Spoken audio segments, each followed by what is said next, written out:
there, this is Ruth Ann from SuccessWithNutrition.com, where I help small and home-based businesses succeed and grow healthy. Today we're going to be discussing how to really master networking with mindset training. I'm going to be discussing mainly covering networking events, but this also applies to any time you are networking anywhere. To begin, many people go to networking events to tell everyone about their business, and yeah, understandably so. You are there, after all, to spread word about your business. However, I've been to networking events where I'm engaged in a conversation with someone else, and somebody actually walks up to me interrupting the conversation I'm having to say, "Hi, my name is Betty, here's my card," and then they walk off. Now let me ask you, if you were in my shoes, what would you think of the person that just interrupted? I can tell you that I wasn't too impressed, nor was the other person with whom I had been talking. Neither of us were terribly impressed. But regardless, whether you're that kind of person or you're much gentler, still, there's an easier way to master networking with a different mindset that gets way better results, because we've got some real gems here in today's video. It's this mindset training that we're going to focus on today. The mindset training has 3 points, because mainly I like to keep things simple and focused. The first point is focus on the other person and listen attentively. I probably don't need to mention to you that listening is becoming a lost skill. And if you are a person that listens carefully, this alone is going to differentiate you from just about everyone else out there. Because when you're one of the few people that listens and asks questions instead of talks about themselves, you'll be very memorable. As you listen and ask questions, you'll naturally have friendly conversations. But when people break up into groups, then what do you do? How do you listen when people are already talking to others? How do you go up to an existing group of people who are already chatting without coming off like you're pushy? It's actually pretty easy. What you need to do is learn how to read the nonverbal cues of group interactions. See the circle on the left? When people are speaking to each other, in this case at a networking event, and they're forming that tight circle, what they're saying is, don't bother trying to get into this conversation. It's a closed or it's a private discussion. On the right, see how that circle has a gap in it?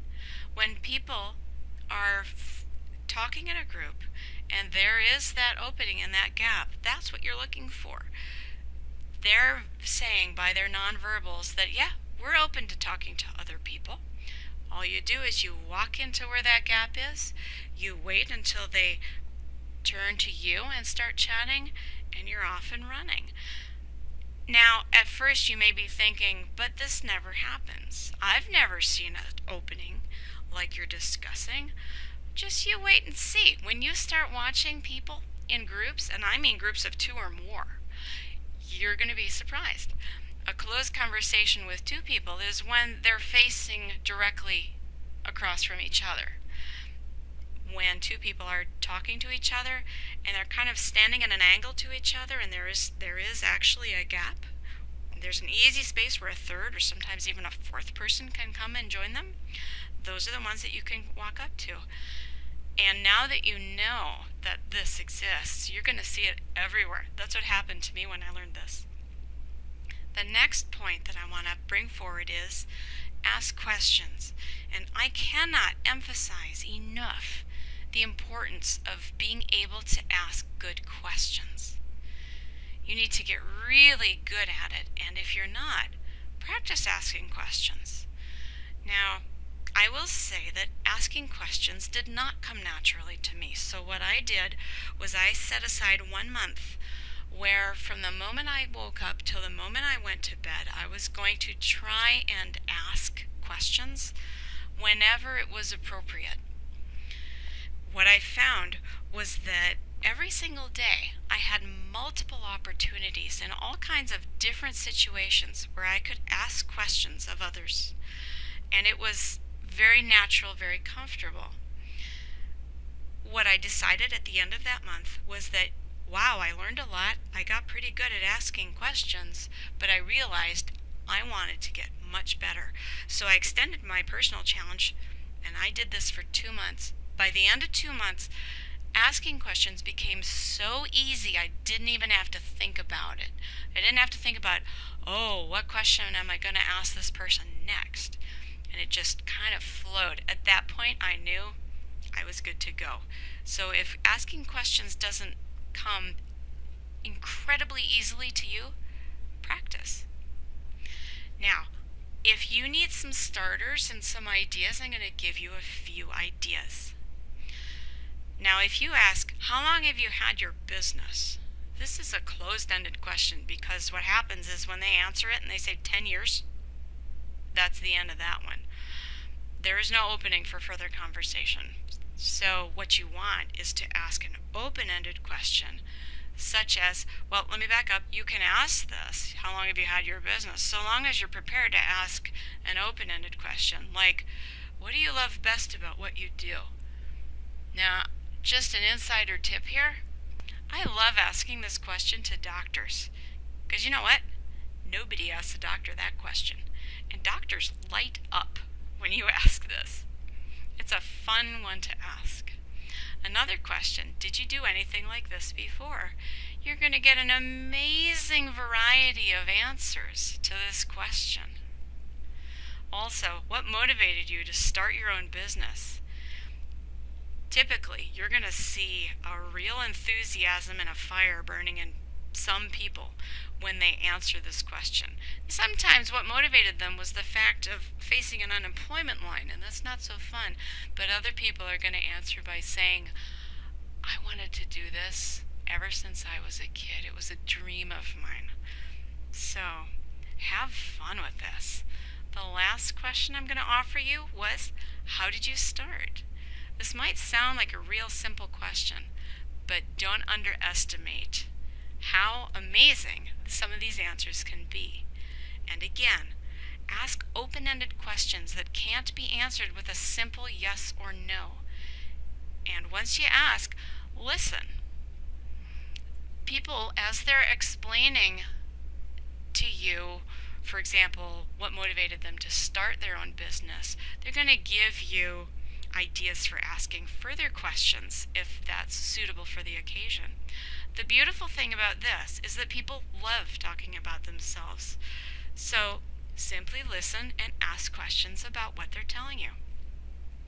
After you demonstrate an interest in others, they'll ask you questions too. They'll reciprocate because they'll see you as a person who cares.